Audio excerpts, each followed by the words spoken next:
نحمده ونصلي على رسوله الكريم أما بعد. قال رسول الله صلى الله عليه وسلم: من خرج في طلب العلم فهو في سبيل الله حتى يرجع. رواه الترمذي والدارمي.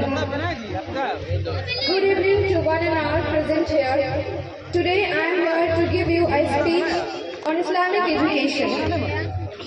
Myself Al-Sabah Fatima. I am from Sanawiya Ula, the student of Jamia Khadija Lil Banat. The most important benefit of sending children to an Islamic institute is that it will lay a very strong foundation of Islamic beliefs in the child. Parents might not have complete knowledge of the faith and hence fail to provide the correct knowledge of Islam.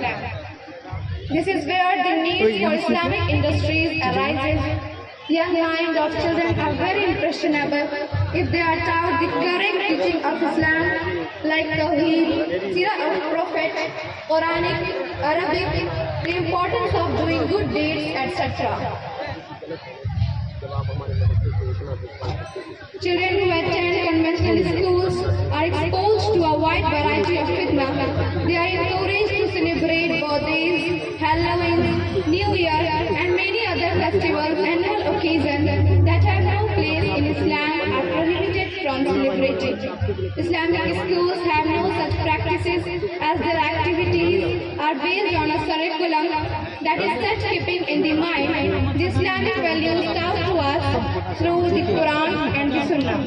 Thank you. MashaAllah, बहुत